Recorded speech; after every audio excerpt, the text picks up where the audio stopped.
जय श्री हरि मित्रों। ओम नमो भगवती वासुदेवाय। कार्तिक महात्म्य 24वां अध्याय। राजा पृथु बोले, हे मुनि श्रेष्ठ, आपने तुलसी के इतिहास, व्रत, महात्म्य के विषय में कहा। अब कृपा करके मुझे यह बतलाइए कि कार्तिक मास में क्या और भी देवताओं का पूजन होता है, यह भी विस्तार पूर्वक बताइए। नारद जी बोले, पूर्व काल की बात है। सहा पर्वत पर करवीकर में धर्मदत्त नामक विख्यात कोई धर्मज्ञ ब्राह्मण रहते थे। एक दिन कार्तिक मास में भगवान विष्णु के समीप जागरण करने के लिए वे भगवान के मंदिर की ओर चले। उस समय एक पहर बाकी थी। भगवान के पूजन की सामग्री साथ लिए जाते हुए ब्राह्मण ने मार्ग में देखा कि एक भयंकर राक्षसी आ रही है।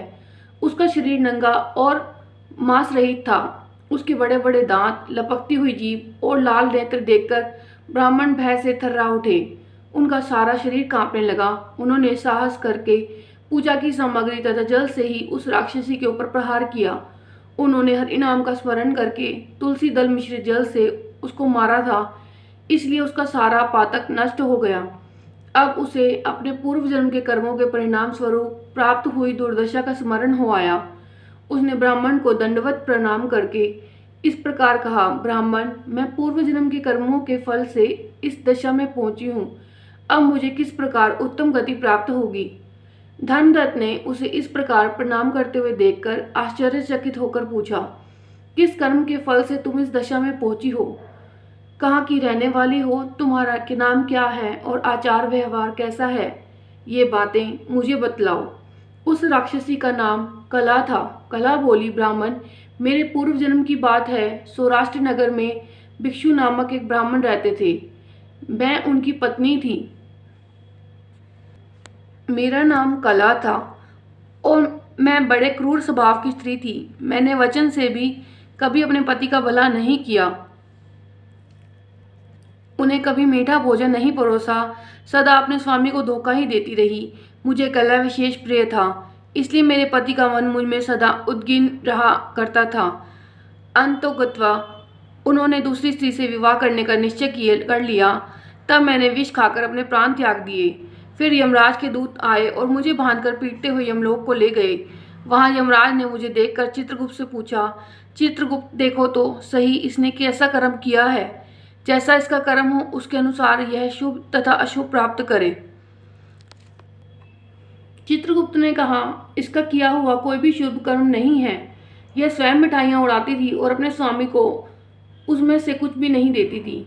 इसने सदा अपने स्वामी से द्वेष किया है, इसलिए यह चमगादुरी होकर रहे तथा सदा कला में ही इसकी प्रवृत्ति रहे। इसलिए यह विष्टाभोजी सुकुरी की योनि में रहे। जिस बर्तन में भोजन बनाया जाता है उसी में यह सदा अकेली खाया करती थी। अतः उसके दोष से यह अपनी ही संतान का भांड करने वाली बिल्ली हो। इसने अपने पति को निमित्त बनाकर आत्मघात किया है। इसलिए अत्यंत निंदनीय स्त्री प्रेत के शरीर में भी कुछ काल तक अकेली ही रहे।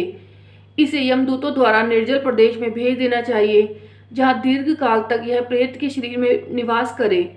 उसके बाद यह पापिनी शेष 3 योनियों का भी उपभोग करेगी।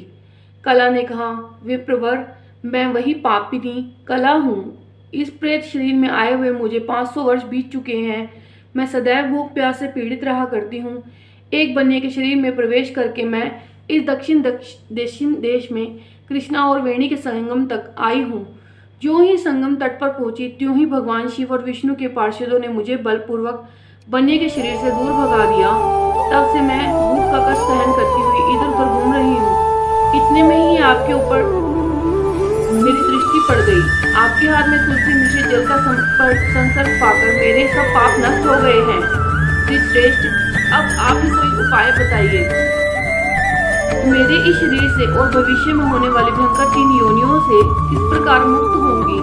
कला का यह वचन सुनकर धर्मदत्त उसके पीछे कर्मों और वर्तमान अवस्था को देखकर बहुत दुखी हुआ। फिर उसने बहुत विचार करने के बाद कहा, ओम नमो भगवती